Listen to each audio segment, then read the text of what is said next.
रोजाना सबसे पहले अनुपमा सीरियल देखने के लिए हमारे चैनल को सब्सक्राइब करें। एपिसोड के स्टार्टिंग में हम देखते हैं माही बोलती है मतलब घोटाला प्रेम ने किया। गौतम जी तो बस प्रेम की हेल्प कर रहे थे। इधर पराग बोलता है प्रेम ये सब कुछ क्या है।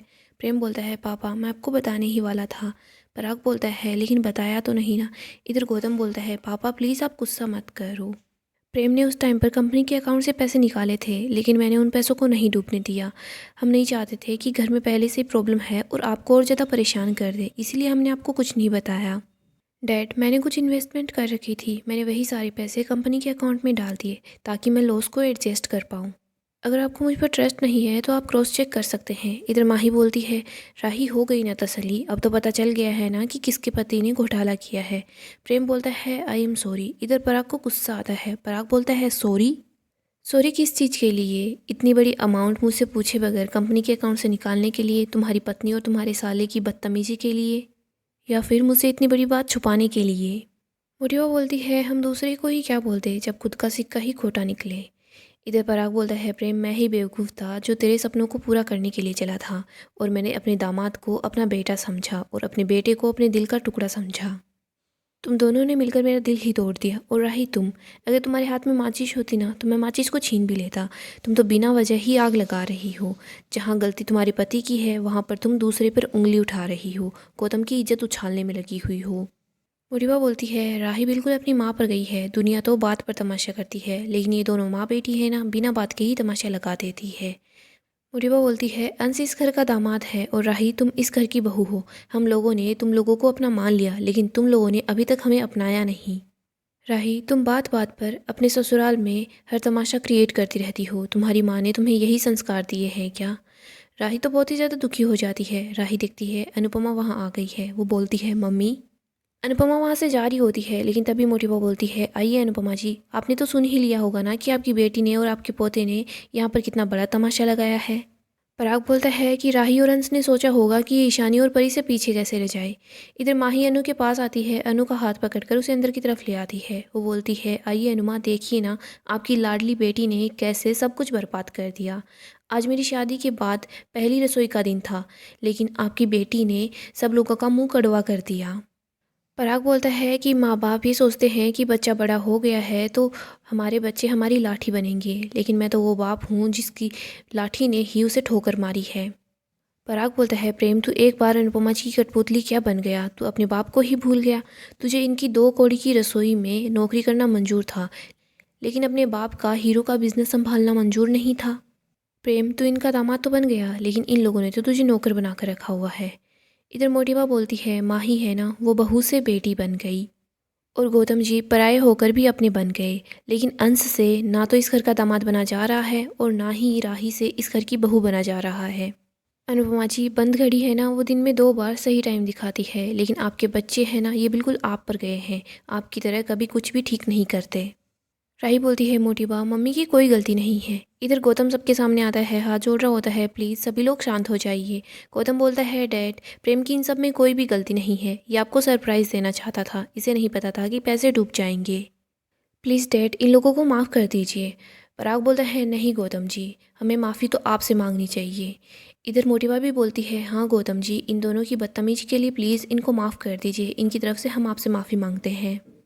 गौतम बोलता है नहीं प्लीज़ आप ऐसा मत कीजिए, मैं कोई गैर थोड़ी ना हूँ, आपका अपना बेटा ही तो हूँ। मोटिवा बोलती है गौतम जी ये तो आपका बड़प्पन है। मोटिवा अंश और राही को बोलती है तुम दोनों ने देख लिया ना गौतम जी को, तुम दोनों की गलती के बाद भी ये तुम दोनों की गलती को छुपाना चाहते हैं कि हम तुम्हें माफ़ कर दें, लेकिन तुम दोनों हो कि गौतम जी को नीचा दिखाने का कोई भी मौका नहीं छोड़ते। और प्रेम तेरी वजह से गौतम जी पर इतना बड़ा इल्ज़ाम लगा है, अभी के अभी गौतम जी से माफ़ी मांग। प्रेम गौतम के सामने हाथ जोड़ता है और बोल रहा होता है सॉरी मेरी वजह से तुम पर इतना बड़ा इल्ज़ाम लगा, और हाँ थैंक यू मेरी मदद करने के लिए। हम दोनों के बीच इतने इशू है लेकिन फिर भी तुमने मेरी हेल्प की। गौतम बोलता है नहीं प्रेम ऐसा मत करो, आखिरकार फैमिली किस लिए होती है। गौतम और प्रेम एक दूसरे को गले लगा लेते हैं। मोटिबा अंशु और राही को बोलती है कि तुम दोनों अभी के अभी गौतम जी से माफ़ी मांगो। गौतम बोलता है कि नहीं मोटिबा रहने दीजिए। पराग बोलता है ऐसे कैसे रहने दे, गलती इन दोनों की है और इनको माफ़ी मांगनी भी चाहिए और ये माफ़ी मांगेंगे।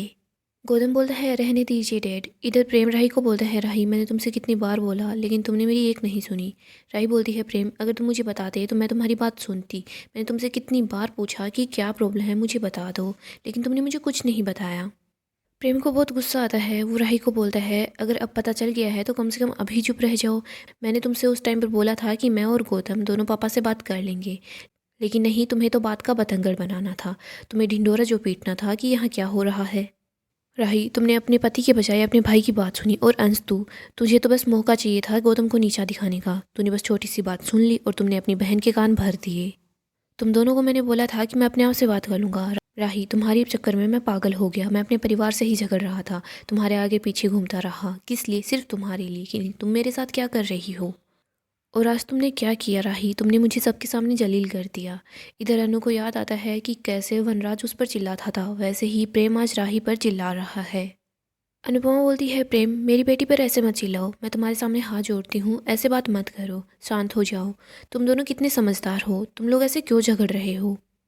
तुम दोनों ऐसे सब लोगों के सामने मत झगड़ो। अगर पति पत्नी अपना प्यार एक पर्दे के पीछे छुपाते हैं ना, तो अपना झगड़ा 100 पर्दों के पीछे छुपाते हैं। प्लीज़ ऐसा मत करो। मोटिबा बोलती है वाह अनुपमा जी वाह, अगर आपकी अपनी बेटी के दामन में आग लगी है ना तो आप पानी डालती नजर आ रही हैं, लेकिन अगर किसी दूसरे के दामन में आग लगती है ना तो आप वहाँ पर हाथ सेकती हैं। जब गौतम जी से गलती हुई थी तभी आपने यहीं पर खड़े होकर कितना बड़ा तमाशा किया था, आपको याद है ना? अनु बोलती है हाँ, और गौतम जी को बचाने के लिए आपने कितना बड़ा तमाशा किया वो भी आपको याद है ना? तो आप इस बार राही को क्यों नहीं बचा रही हैं? प्रेम बोलता है मम्मी क्योंकि इस बार आपकी बेटी ने हद पार कर दी है, इसीलिए आप राही की साइड मत लीजिए। प्रेम बोलता है ये हस्बैंड एंड वाइफ के बीच का मैटर है, आप बीच में ना ही बोलें तो ही अच्छा होगा। राही बोलती है प्रेम तुम मम्मी से कैसे बात कर रहे हो? प्रेम राही पर फिर से गुस्सा करता है और बोलता है और जो तुम हमेशा मेरी फैमिली से जिस तरीके में बात करती हो वो तुम्हें दिखाई नहीं देता। राही कुछ बोलने लगती है लेकिन अनु बोलती है कि राही चुप हो जा, प्रेम सही बोल रहा है, मुझे इन सब के बीच में नहीं पड़ना चाहिए। अनु सोचती है कि मैं तो परी और तोशु को रोकने के लिए आई थी, लेकिन वो लोग अभी तक यहाँ पर नहीं पहुँचे हैं। मुझे यहाँ से जाना होगा और उन्हें रोकना ही होगा। अनु वहाँ से जाने लगती है लेकिन तभी वहाँ पर तोशु और परी पहुँच जाते हैं। तोशु बोलता है मम्मी आप यहाँ पर? अनु तो परेशान हो जाती है, वो तो सोचती है कि मैं तो इन दोनों को ही रोकने वाली थी। तोशु बोलता है मम्मी हम तो यहाँ पर ही आने वाले थे, लेकिन आप यहाँ पर क्यों आई है? टायर पंचर हो गया था जिसकी वजह से हम लेट हो गए। इधर मीता बोलती है कि पहले आप बताइए आप इस लड़की को लेकर यहाँ पर क्यों आए हैं? अनु तोशु और परी को बोल रही होती है कि तुम दोनों घर चलो, लेकिन परी आगे आ जाती है और बोल रही होती है कि मैं राजा को डाइवोर्स नहीं दूंगी। परी की बात सुनकर सब लोग परी को बड़ी हैरानी से देखते हैं। परी बोलती है क्या हुआ, आप लोग यही सोच रहे हैं ना कि मैं कितनी बदतमीज़ हूँ जो यहाँ पर आ गई हूँ ना? आप चाहते हैं कि राजा का डाइवोर्स हो जाए, इसके बाद आप राजा की शादी कहीं और करवा देंगे, तो मैं ऐसा नहीं होने दूंगी। अगर राजा मेरा नहीं तो वो किसी और का भी नहीं होगा। मैं राजा को डाइवोर्स नहीं दूंगी। आप सब लोगों ने मुझे बदतमीज बोला था ना, तो अब आप लोग मेरी बदतमीजी देखना। और राजा तुम, आज तक तुमने मेरा प्यार देखा है लेकिन अब तुम मेरा गुस्सा देखोगे। इधर तोशु बोलता है कि आप लोग भगवान नहीं हो जो मेरी बेटी के साथ ऐसा करोगे। आप लोग भले ही कितने अमीर क्यों ना हो, लेकिन आप छोटेपन पर उतर आए हो। अब हमसे भी बड़प्पन की उम्मीद मत रखना। हम भी साज है, झुकेंगे नहीं। मोटिबा मैंने अपने वकील से बात कर ली है, आपके हर चीज़ का हम जवाब देंगे, भले ही मुझे ज़िंदगी भर कोर्ट के चक्कर क्यों ना काटने पड़ जाएं। परी बोलती है राजा तुमने मेरे साथ किया है ना, मैं उसकी तुम्हें कभी भी माफ़ी नहीं दूंगी। भले ही तुम मेरे पैरों के सामने आकर गिड़गिड़ाओ, लेकिन मैं तुम्हें तलाक नहीं दूंगी। आप सब लोग भी सुन लीजिएगा, मैं राजा को तलाक नहीं दूंगी। अनु को गुस्सा आता है, वो परी और तोशु दोनों को ही चुप करा देती है। अनु परी को बोलती है कि ये तरीका है क्या बड़ों से बात करने का? तेरी इसी बदतमीजी की वजह से बात यहाँ तक पहुँच गई है और तू फिर से वही बदतमीजी कर रही है। अगर तुझे बात ही करनी है तो शांति से बैठ कर बात कर। अनु बोलती है कि मैंने सोचा था कि तुम दोनों कोई गड़बड़ ना कर दो, इसीलिए तो भागी भागी तुमसे पहले यहाँ पर पहुँची। तोशु फिर से कुछ बोलने लगता है लेकिन अनु बोल देती है कि तोशु एकदम चुप रहोगे तुम, अभी के अभी घर चलो। इधर मोटिवा बोलती है वाह अनुपमा जी, अनुपमा जी आप तो बड़ी कमाल की एक्टिंग करती है, आपको तो सर्वश्रेष्ठ अभिनेत्री का पुरस्कार मिलना चाहिए, आपने तो सभी एक्ट्रेस को फेल कर दिया है। अनुपमा जी हमारे घर में ये जो हमेशा होता है ना, उसके पीछे की वजह आप ही है, हमारे घर को युद्ध भूमि बनाने वाली भी आप ही हैं। अनुपमा जी पहले आपने पारितोष और परी को समझा बुझा कर यहाँ पर भेजा, और अब आप हमारे सामने शांति दूत बनने की कोशिश कर रही हैं। अनु कुछ बोलने लगती है, तभी पराग बोलता है कि आप मेरी बात कान खोलकर सुनिए, आज के बाद आप इस घर में कदम नहीं रखेंगी। और राही तुम भी फैसला कर लो, तुम्हें इस घर में रहना है प्रेम की बीवी बनकर या फिर अनुपमा जी की बेटी बनकर रहना है। तुम भी अपना फैसला हम लोगों को बता दो। अनु राही की तरफ चुप रहने के लिए ही इशारा करती है। पराग बोलता है, राही मैं ये नहीं बोल रहा कि तुम अपने मायके से अपनी माँ से रिश्ता तोड़ दो, लेकिन रिश्ते की भी कोई लिमिट होती है और बेटी के ससुराल में दखलंदाजी देने की भी कोई लिमिट होती है, लेकिन तुम्हारी माँ हमेशा दखलंदाजी करने के लिए पहुँच जाती है। पराग परी को बोलता है, और परी तुम मुझे चैलेंज कर रही हो? और परितोषा, आप भी कुछ बोलने से पहले सोच लेते कि आप किसके सामने खड़े हैं और आप हमारे सामने कहाँ स्टैंड करते हैं, अपने बारे में कुछ सोच भी लेते। मोटिवा बोलती है, अगर तुम दोनों बाप बेटी का तमाशा हो गया है तो तुम लोग यहाँ से जा सकते हो। तोशु और परी वहाँ से जा रहे होते हैं, तभी मीता बोलती है कि एक बात और सुन लो, राजा और परी का डाइवोर्स तो होगा, भले ही तुम कुछ भी कर लो। तोशु और परी वहाँ से चले जाते हैं। इधर मोटिवा बोलती है, अनुपमा जी आप भी यहाँ से जा सकती हैं। अनु मोटिवा के सामने हाथ जोड़ती है और बोलती है, वसुंधरा जी मुझे पता है आपको परेशानी हुई है, लेकिन इस तरीके से परी का घर तोड़ना ये तो ठीक बात नहीं है। इन सब की वजह से मेरी बेटी के स्वाभिमान को ठेस पहुंचेगी। मोटिवा बोलती है, अनुपमा जी आपको पता भी है क्या स्वाभिमान क्या होता है? अकड़ और गुरूर को स्वाभिमान नहीं कहते अनुपमा जी। प्लीज़ अनुपमा जी आप यहाँ से जाइए, हम आपको चाय नाश्ता नहीं करवाने वाले, आप यहाँ से बस चली जाइए। मोटिवा बोलती है। अनु वहाँ से जा रही होती है, तभी मोटिवा बोलती है कि हम चाहते थे कि ये तलाक है ना कोर्ट के बाहर शांति से हो जाए, लेकिन अगर आपको कोर्ट के इतने ही चक्कर काटने के शौक है तो अगली मुलाकात हमारी कोर्ट में ही होगी।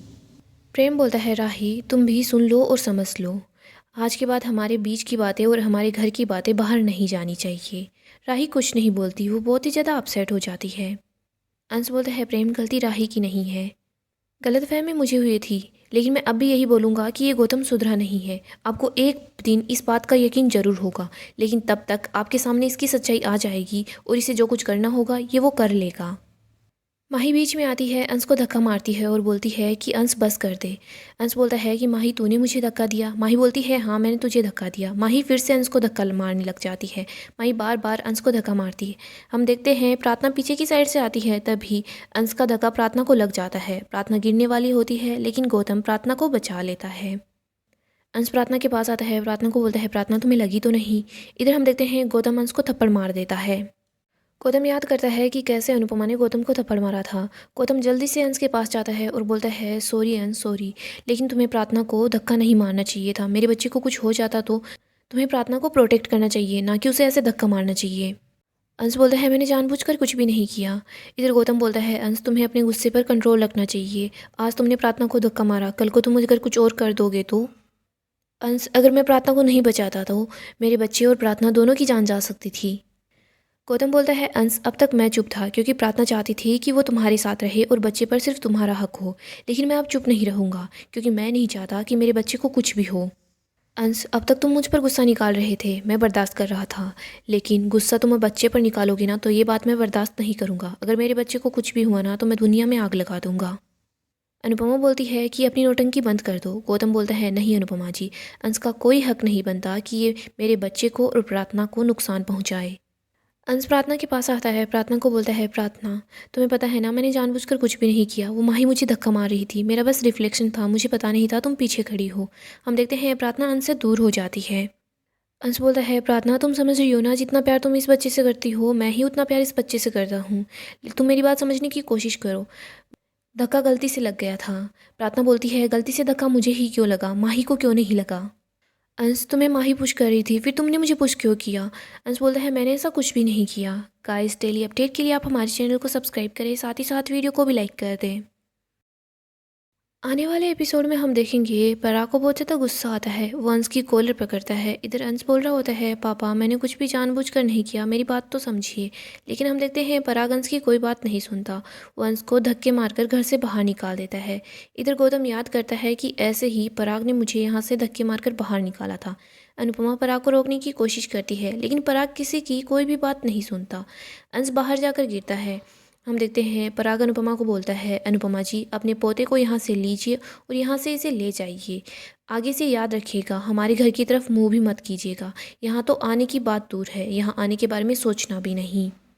अनुपमा बहुत ही ज़्यादा अपसेट हो जाती है। इधर हम देखते हैं प्रार्थना भी दुखी होती है। गौतम प्रार्थना को बोलता है, प्रार्थना तुम बिल्कुल फिक्र मत करो, इस बच्चे को मैं प्रोटेक्ट करूँगा। इधर हम देखते हैं प्रेम भी परेशान हो जाता है। राही तो और ज़्यादा दुखी हो जाती है, वो सोचती है कि मैं क्या करूँ। दूसरी तरफ हम माही को देखते हैं। माही खुश होती है। माही सोच रही होती है कि परी को तो मैंने पहले ही घर से निकलवा दिया था, अब अंश भी इस घर से निकल गया है, बस अब राही राही बची है। जल्दी ही मैं राही को भी इस घर से बाहर करवा दूंगी। बस राही तुम देखती जाओ कैसे तुम इस घर से बाहर होती हो। इधर राही प्रेम से बात करने की कोशिश करती है, लेकिन प्रेम और राही दोनों ही एक दूसरे से काफ़ी ज़्यादा नाराज़ होते हैं। प्रेम तो राही की बात सुनने को तैयार भी नहीं होता। सो दोस्तों, अगर आपको ऐसे ही धमाकेदार अपडेट्स जानना पसंद है तो आप हमारे चैनल को सब्सक्राइब करें, साथ ही साथ वीडियो को भी लाइक कर दें ताकि आपको ऐसे ही अपडेट मिलती रहेंगी।